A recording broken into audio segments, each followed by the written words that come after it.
Like, do I actually like being with that person? It's silly. It's a very silly thing. But to me, honestly, I feel it's the most radical thing we can do as women.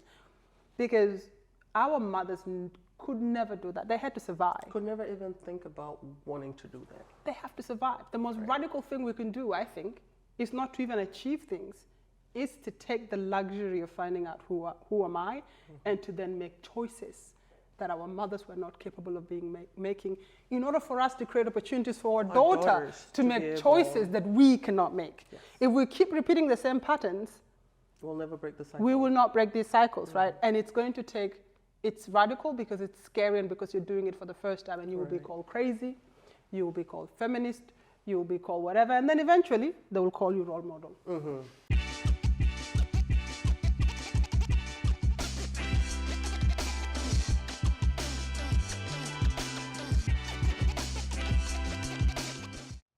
Welcome to the Nile Reflection Podcast. I'm your host, Sarah Chan. It's always a pleasure to be back here. Thank you for tuning in. Today's episode, we have the incredible Nyadol Nyuon. Thank you for taking the time out. It's so great to have you on this set. It's finally good to meet you. I know, nice to meet you too. I've just been like following you on Instagram. I've done the same. It's been so incredible. I was so excited to get to have a sit down and just, you know, your humility really supersedes you. I've always been inspired by everything that you do and your strength. I would want you to share with our viewers and tell us a little bit about yourself. Well, thanks for that. It's very generous. I suppose like I was born in Ethiopia. Like I grew up in Itang. I was born in Ethiopia in Itang, and then ended up in Kakuma, refugee camp in Kenya for about, so it's in and out of Kakuma for a while. Even spent some time in Lodwar, went to school there, and then spent some time in Nairobi, went back to Kakuma for the last 4 years of my secondary studies. And then when I was in Form 4, I think it's called in Kenya. Yes, that's Form 4. That's when we got our approval to come to Australia. So then we came here on March of 2005, and my goal was always education. Like I was just I'd always been a little bit academic, but never serious. So I would go from being on the top of the class to like being in the middle of the class. It was just, I was never really serious about. But I did know that I wanted to pursue further studies. So I knew I wanted to go beyond high school.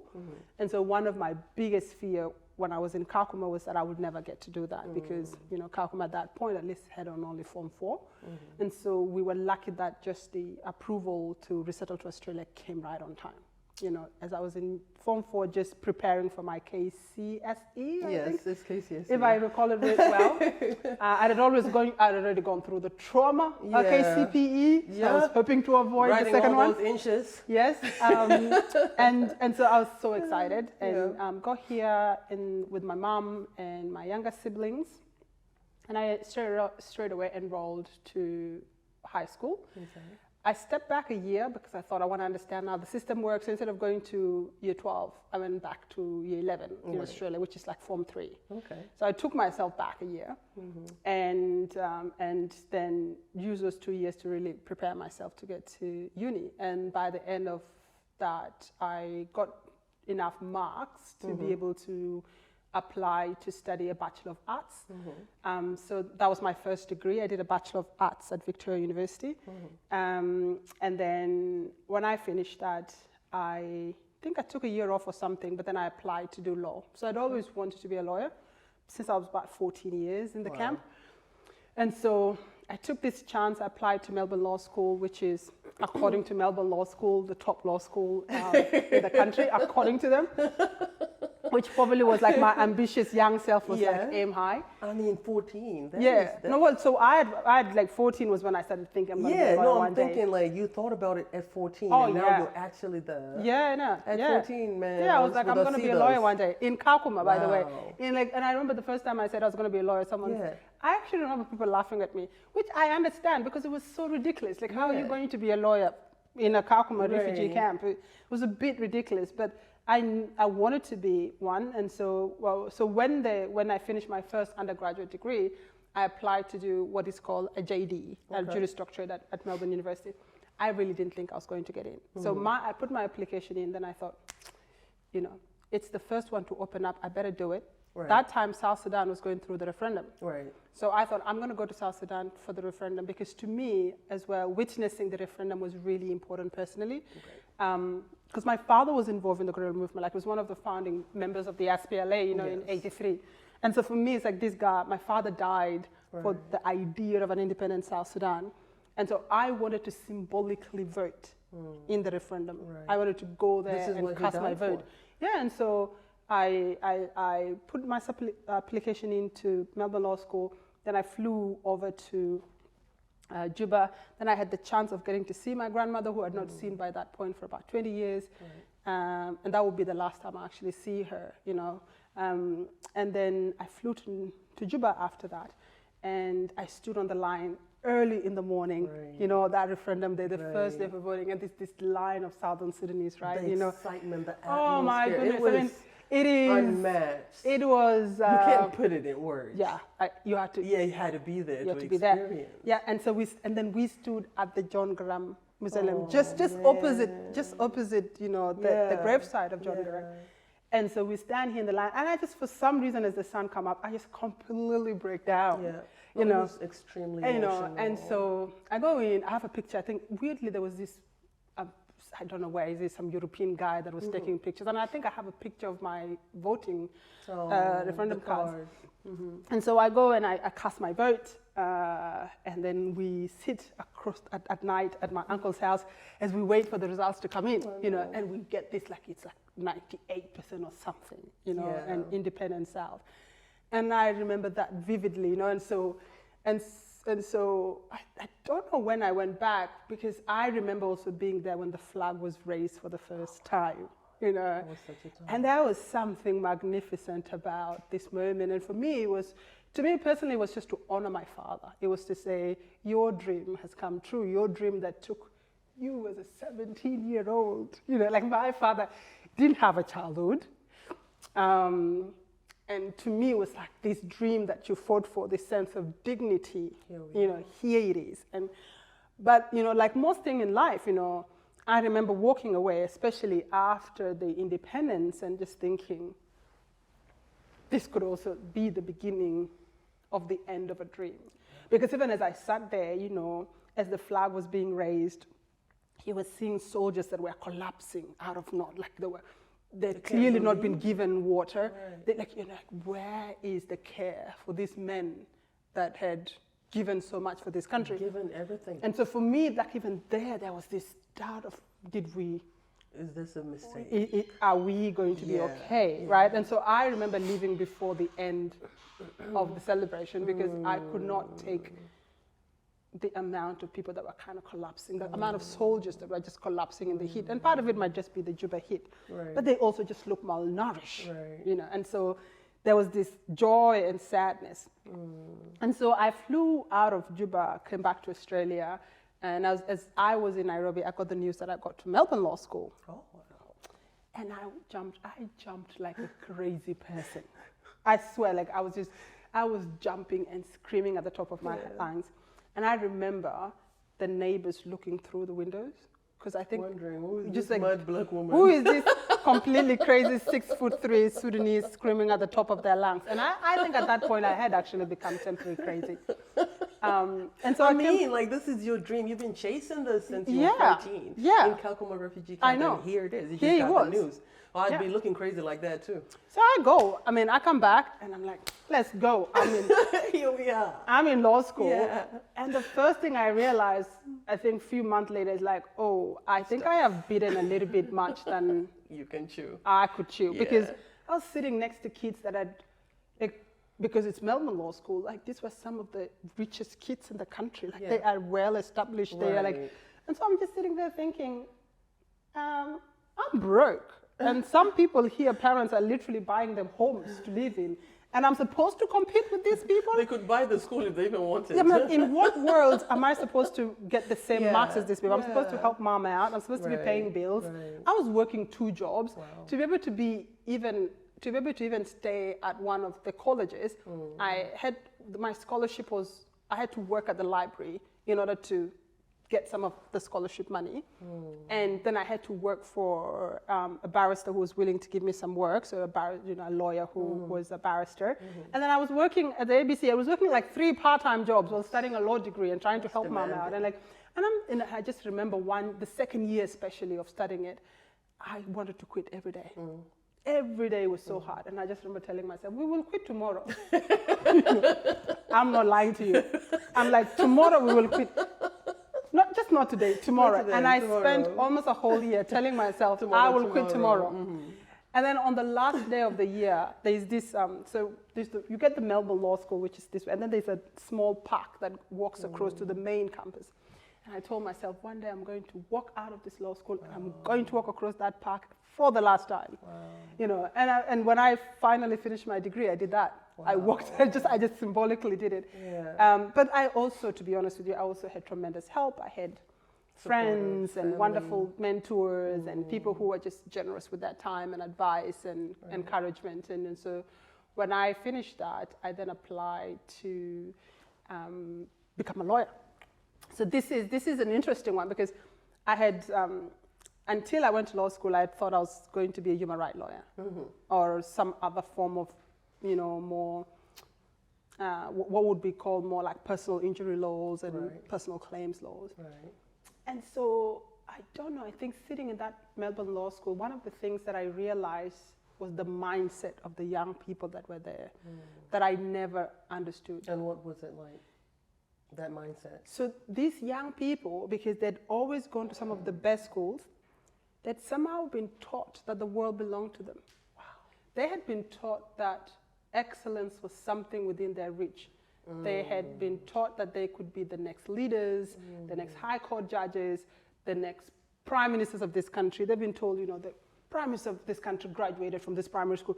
They had grown up with a concept and a mindset that excellence was something within their reach. It wasn't an accident.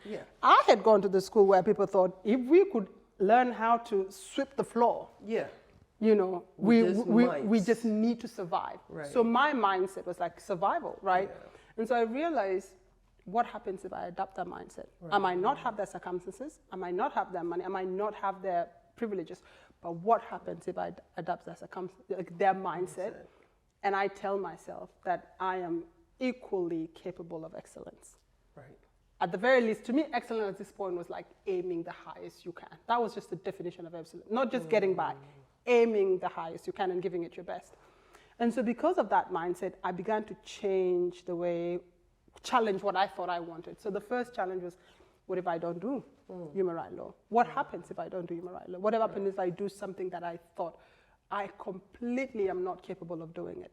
So I went to commercial law because I thought I would fail. I wanted to just challenge myself. And I thought, if I survive this environment, I would have changed mentally and I would have challenge myself. So the resilience too. And so I went to a commercial law firm and I thought, these people are going to find out I'm a fraud. I am but not lying they say fake it till you make it. But it wasn't even I wasn't even close to faking it. I was just like, they're going to find out. So my first 3 months at this law firm, I did not bring a picture or personal thing in my office. Just in case. Just in case they find out. You have to pack up like this. That's exactly my thought. I'm not even lying to you. My thought was like, hey, the moment they discover, I'm just going to pick myself and leave. There's no point of me cutting a whole box, coming back, taking a second box. I had all of it is in one. We had it. Not even, so that's why I didn't have anything. 6 years later, they had not discovered I was a fraud. I was still around. I was still around the law firm. And so I ended up really enjoying it because to me, it was one of the best practice. The training there was amazing. It was constantly demanded of you to do your best. Every single email you wrote, every single memo you wrote. There was no expectation but excellence. And you were judged by it. And so by the time I left, I was like, I didn't feel I had got all that I wanted, as in I didn't feel I'd learned everything I could, because I ended up leaving because, in a way, the media started going off on African gangs, and things were just really ugly. Right. And, you know, I became a single parent to 2 children. At that time, my daughter was 2 and I was pregnant with another one when I decided that I decided that the marriage I was in was not something that I thought was healthy and acceptable anymore. And so sitting with myself there thinking, I got to speak back to all this negative narrative about my community. So that's how I started getting really engaged in sort of the media and the writing and the commentary, and which came with its own terror. Like genuinely, like the abuse, the racist abuse, the trolling. I was following that now when you were speaking on the issue. Was, you know, like I completely got trolled. There were times I was so abused and threatened. I used to sleep at my sister's house because I was terrified to sleep in my own house. So that was going on. I was having 2 children that I now have to look after. And commercial law by nature is a full-on job. Demanding. There's no way I could have done both. And so, and you know, you're sitting there also and you're thinking, I also want to challenge some of the generational patterns. You know, I didn't grow up with my mom or my father.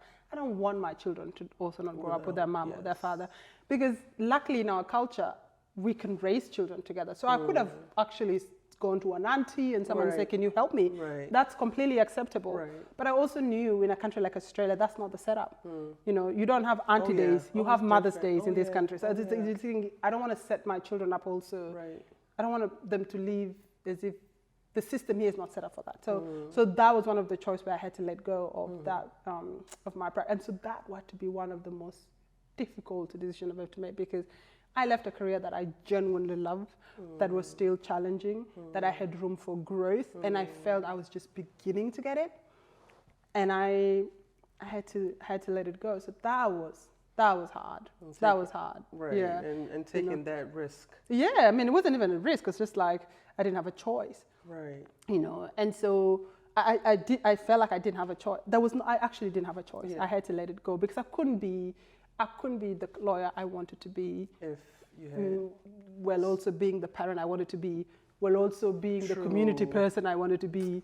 You know, and so something had to give up, and so I had to give up my legal career. So that to me, but then that took me in a different path, right? So I ended up doing more what is kind of like policy government work. So I went and did a year with the Department of Justice, and then I got called up by Victoria University, which is where I did my first undergraduate, and then they asked me to be the director of the South Sudan Coven Center.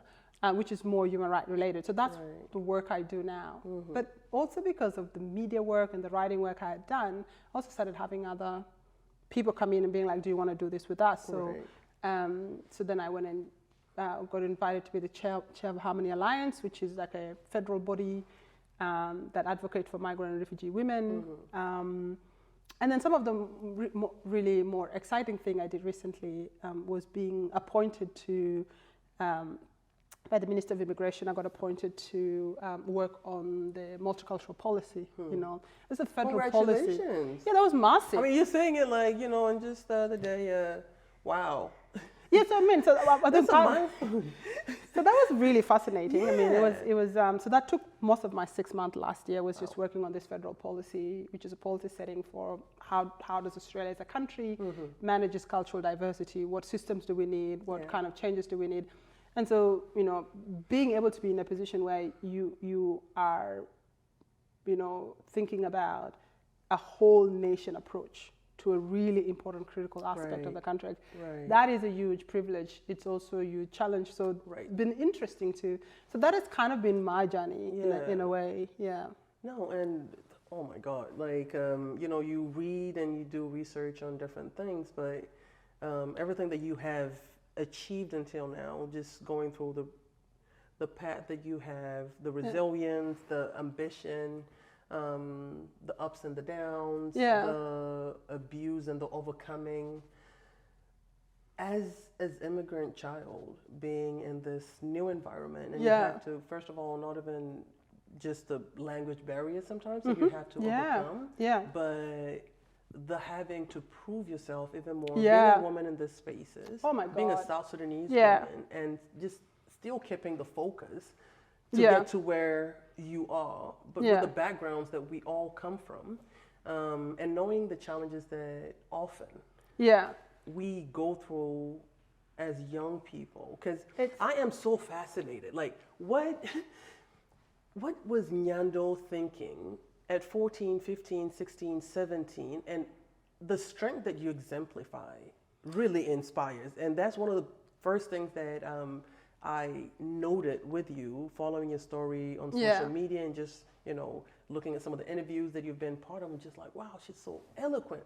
Like, you're in Australia, and with the, you know, the African background and going through all of this, there's also right now as we speak, younger people, the youth that are struggling, right? Yeah, and with some of the work that you've done, what were some of the challenges? Let me just say. I think for me, like even when you talk about it, it's everything has another side. Right. Like strength has another side. It does. Standing up for other people has another side. Like, and so for me, I think one of the things that I have noticed so much is that I never took account of the cost of all it, of what I did in the personal cost, for example, to me, or I took the personal cost as just part of what happens, it's right? Just life. But for me, I think because you do end up realizing, especially as a woman, as a black woman, as a South Sudanese woman, as a migrant, all these layers, you begin to realize you represent a lot of things to people. Sometimes things you don't even want to represent, right? Because sometimes you just want to be yourself. You know, I want to be blonde hair. I don't necessarily want to put up an image of who I put together all the time, because I'm not put together all the time.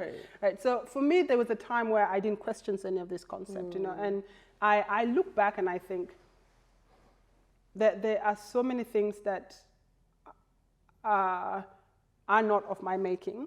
And that's not humility, that's just true. They're just not of my making.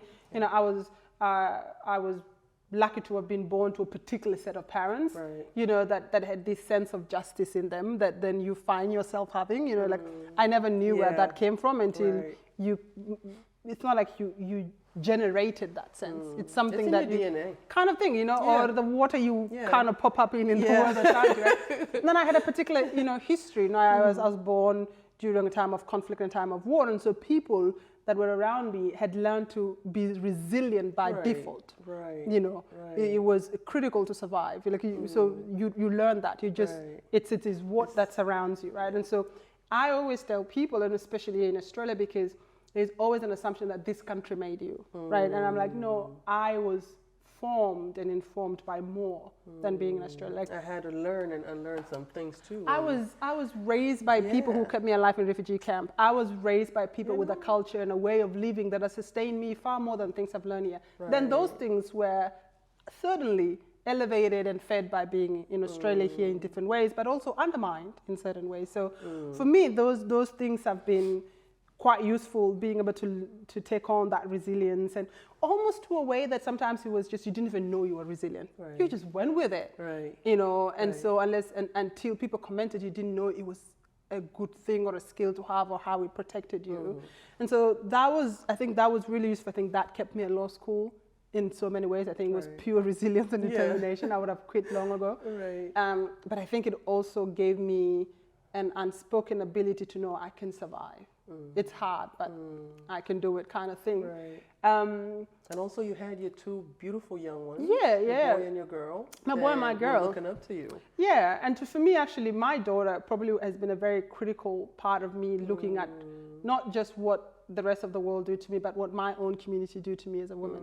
You know, and realizing how much of what my community do to me as a woman, I would never want them to happen to my daughter. So for me, a critical question I asked myself generally before I left my marriage was like, would I ever let my daughter be in something like this?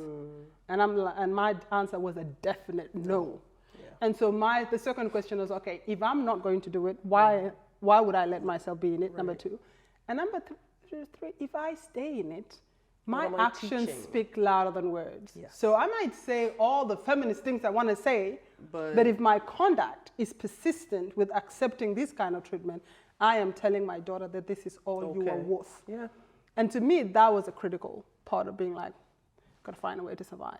But when you do that, and so this becomes really interesting, when you do that in a setting of a community where women are stigmatized for those choices. Men are not, women are. I mean, I knew doing that I was going to be the most lonely in my life I've ever been. I knew also the most fulfilled. And I knew that nobody was going to support me. Right. I didn't see that. Like, then? No, I didn't see that then at all. Wow. I saw darkness. I saw total darkness. I just felt so humiliated that I'd failed at this thing, number one, and failed so terribly and so publicly. Like it was the opposite of everything that my God. Young girls to absolutely. Be. You look at weddings and marriages. Because our culture, as a woman, it's a trophy. If you're not good, if your marriage is shit, you shit. Like doesn't matter what you achieve. Right. If you're not everything married, else, you're not so for that's me, the measure of success. That's the measure of your humanity. Yeah. Sorry. Right. So I think for me, definitely for me, like challenging, like I hate talking about it too, right? Because it's a shameful thing in our community to talk about it. But I knew for me that that I'd reached my own limit, And so for me, that was probably one of the most difficult decisions I've ever made. And unlike any other difficult decision I made before, I didn't know how I was going to survive it. Because I didn't have a community at this point. I knew that I was being told I was going against everything I was told was supposed to be good. I was shaming my family, I was shaming myself. And I talk about it now partly because it comes back to that question of strength. People see strength, but there is a lot of weaknesses. And I said that because I think that nobody can be strong all the time. You will kill yourself if you think you have to be strong all the time. Like you have to. So for me, there was this point of absolute powerlessness, not just because of the divorce and the separation, but because I began to look at my life and realize I have done all these things, but who am I? Right. Like who am I without the awards, without the world? Because I began to realize that at your toughest moment, whether you're a woman or a man or whatever, actually doesn't matter what is outside. It's what you build inside of you. Like, where do you stand in yourself as a person? And I realized that I had not spent a lot of time with me. I spent a lot of time doing all these things. Right. And so I had to come back to that, and I had to kind of spend time in my own aloneness, in my own sorrow, in my own anguish and despair, and find out what it is exists beyond all these things. Right. And to me, it's been one of the most weirdly joyful discovery, because you walk out of those things and you walk out even without the need for revenge. This is the weird thing. There's no revenge. I feel like there's no revenge, there's no need for revenge, no need for punching anybody, no need to prove anything. You're just like, hey, first, can you leave me alone? Or two, but can I, like this sense of just, I am okay with my life. Right. And also you just mind your business. And if you don't, I don't care, I'm minding mine. And so I think what I can tell anybody, especially young Sudanese women, is that marriage and achievements and education are all absolutely wonderful things. There's nothing inherently wrong with it, And even our culture, not everything about our culture is bad. There are some wonderful things in it, 100%. And so don't reject things merely because some racists say it's bad or whatever. What I would tell people though is that there is always room for yourself too, and especially for young women, we are carers for everybody else. We have to look after everybody else. We are left with no room for self-definition. Like, who am I? Very true. Who am I and what do I want? True. Because we're not even supposed to have a self in a way. We are constantly defined by other people. Selflessness is what's celebrated to the point that you forget. Absolutely. One of the biggest things celebrated in our community is a strong woman. And what is a strong woman? Right. If you think about a strong woman is a woman that is so selfless. To the point that she's abused and she should also you just take it. Accept you never it. complain. You don't. You take it. And so for me, I now look at a strong woman like, I am not a strong woman. I don't want to be a strong woman. I just want to be a human being, capable of being strong and not strong sometimes. And the unrealistic expectations to constantly be strong and turn up for other people is something that I can't sustain, and it's a performance. So for me, that meant telling people, this is a very important thing, but I need to sleep.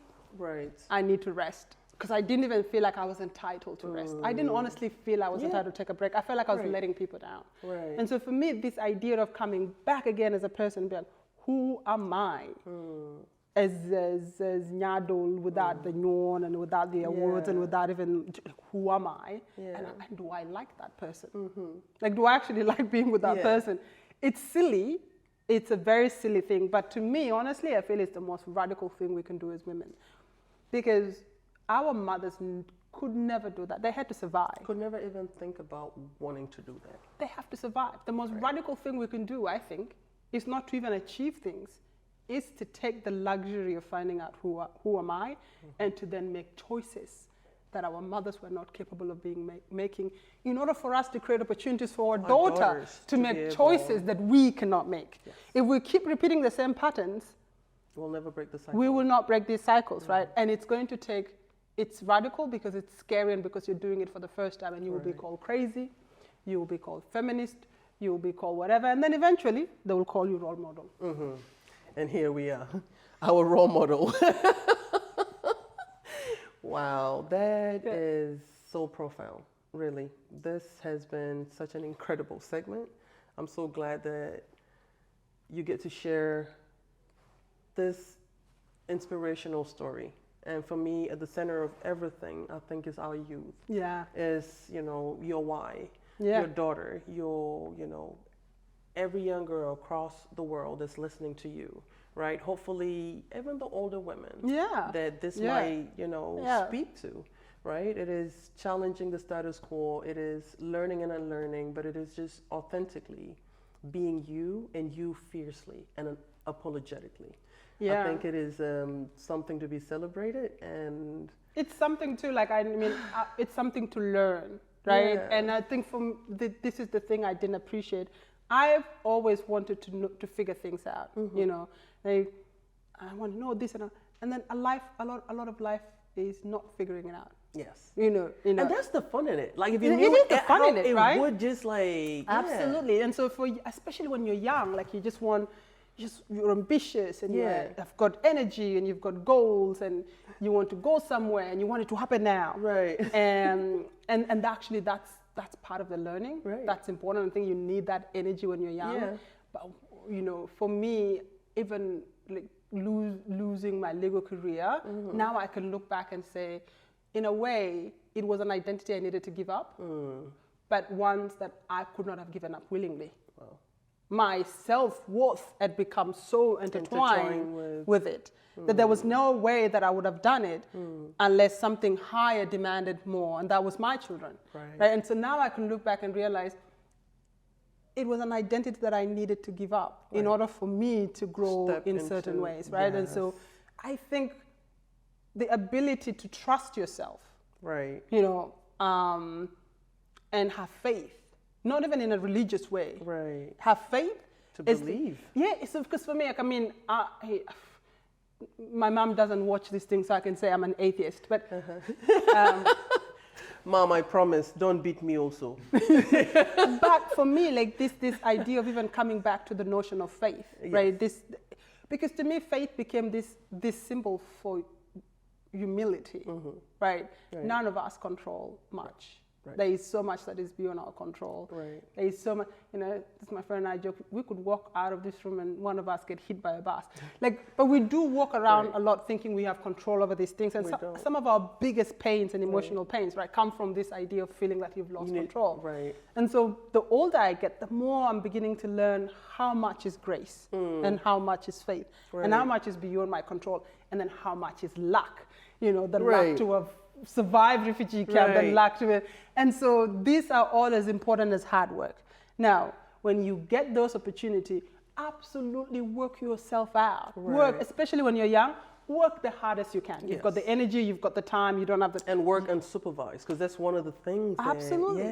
But always remember that you can be the hardest working person and you can still fail. Right. Because there are women in South Sudan who work harder than I'll ever work, don't get paid the same, right? Yeah. There is a lot in our circumstances that is luck and that is grace and that is beyond us. And so the ability to embrace that, right, gives you a level of generosity towards yourself, to know that even your failures might not be entirely yours, but neither are your successes, but also the failures of others aren't entirely theirs, and they're their failures, right? So you also lessen the ability for them to intimidate you entirely because you know they're also lucky. Right. But when you meet somebody who is struggling, you're able to see that that could have been you. There's nothing so special about you. Like in genuine sense, like there is absolutely nothing so special about you. In that sense that, you know, like, and so that to me has been such a thing to keep alive, you know, the ability. And the final one, because I have too many advices, please learn to be alone. Right, and love your own company. I honestly, for like, especially for young women, learn to be alone. Right. Like, because I think you cannot be anything worthwhile, in my view, if you don't spend time with yourself, by yourself, and figure out, honestly figure out what are my quirks, what are my interests. Right. Because to me, last year was the first time that for 2 hours every morning, I would just spend time with myself. And I would either journal, I'll read my favorite books. So I have a set of books that I read. And one of the reasons I wanted to do that was because I realized I give my best hours every morning to everybody else. Right. I give it to work, I give it to whatever.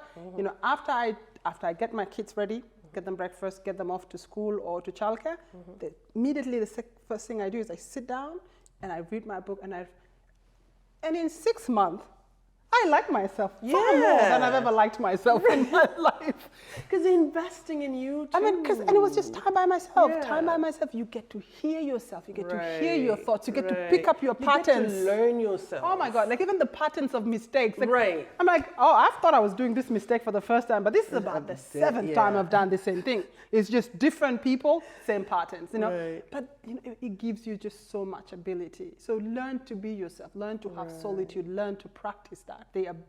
Go for walks. Take yourself for dinner by yourself to a nice restaurant and sit there by yourself as those, you know, because the first time I did it, I was like, I'm sitting there, like, people are going to think I'm pathetic. Crazy. They're going to think like I have no friends. Do they think that I was stood up? Do they think... I know, do they think like... And you know, that tells you something. It tells you how much you think about what other people think.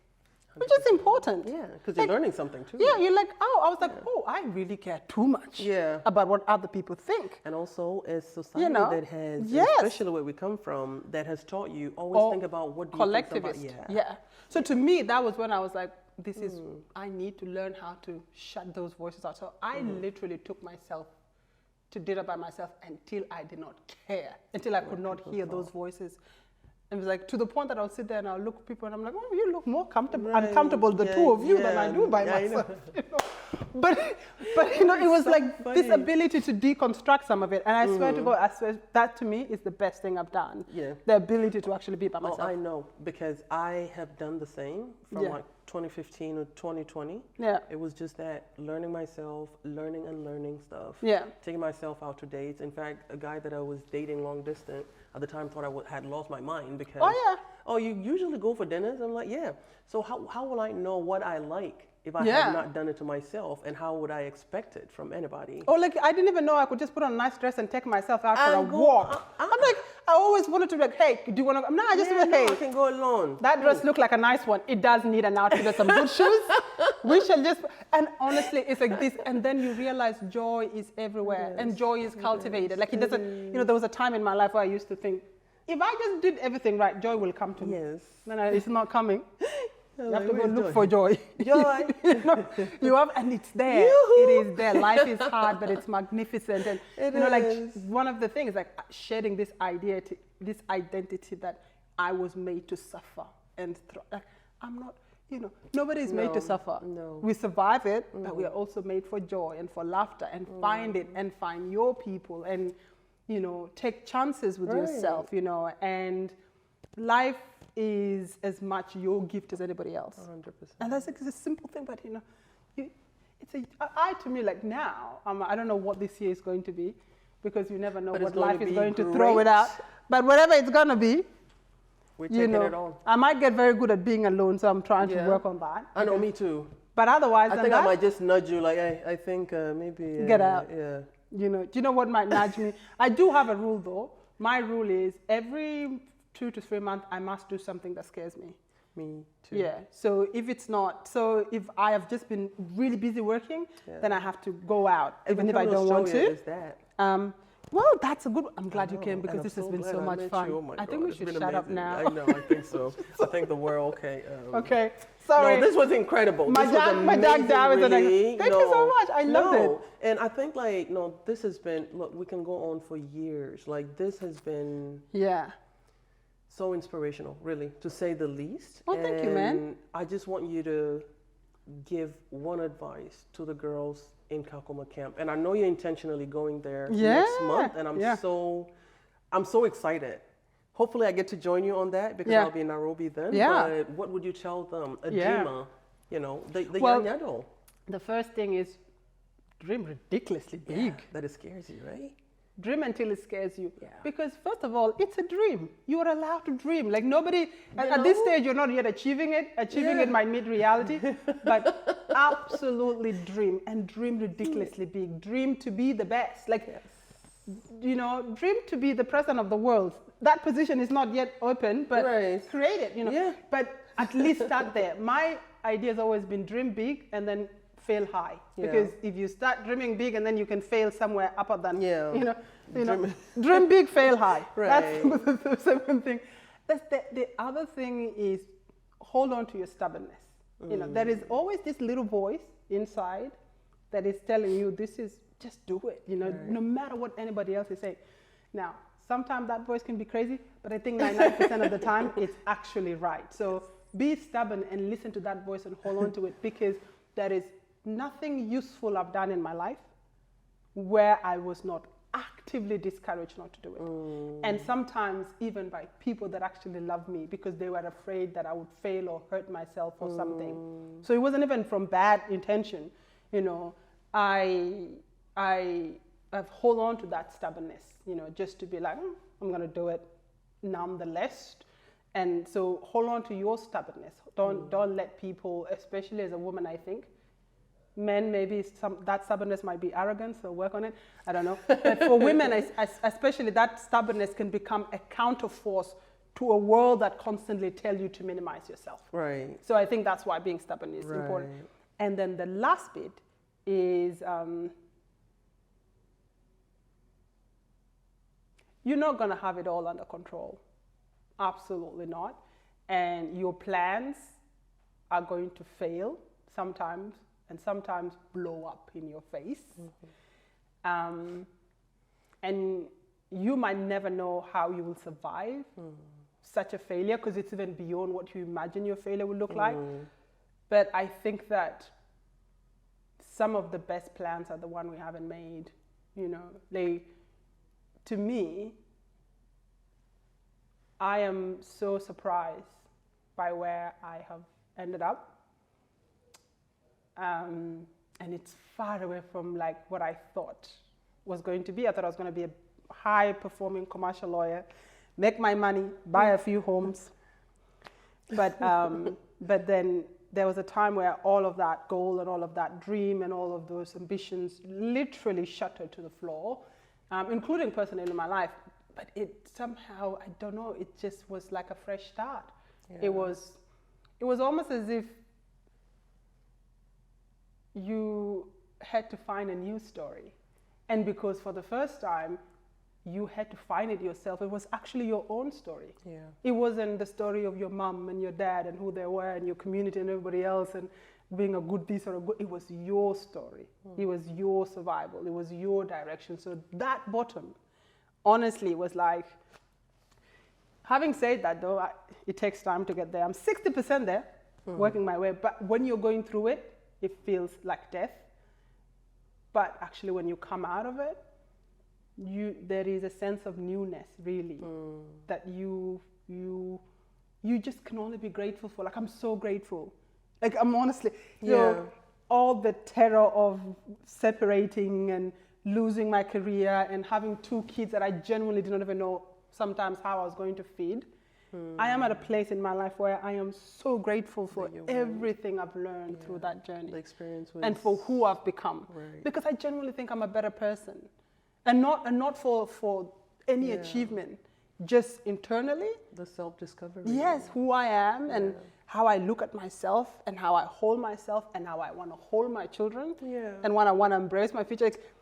nobody could ever know anything about it. Yeah. And I would still feel like it's my greatest achievement. Yeah. You know. Oh, that's incredible. Yeah. That is so inspiring. I have you. no words. Oh my gosh. No, this has been such a privilege and such an honor to really just hear your journey, but also just how passionate you are and how true to yourself, but also so incredibly kind and humble to others. Like meeting you today and just sitting down, but also listening. Like there's not a world of any research out there that could have summed this up for me the way that you have. No, really. And it's just the authenticity.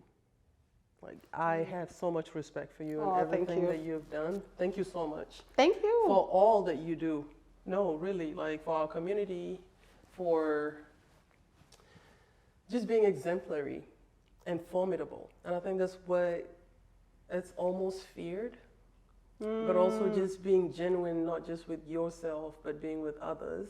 I have learned so much from you. And thank you, my dear. That's very kind. best. I know you're here, and there's still so much more that you can't wait to do. I am wish retiring. you the best. I am retiring. No, there is so much more that you're going to do. Your humility, my God, you're being modest, but I am blown away. Oh, thank you. That's very kind. That is too kind. Thank you for taking the time. Thank you, man. I know you've got to interview somebody else. So I'm better get my ass out of this place. Thank you. And also my shoes out of these legs. Girl, let me take my shoes off. I don't even know why we had it on the set and our knees are not in it. Well, thank you so much for tuning in to today's episode. This has been such an inspirational story. Learned so much and such valuable and insightful and informative segment, I would say the least, and one that is so dear to my heart. So proud of what she's doing. Please tune in to our next episode. Thank you all for being here.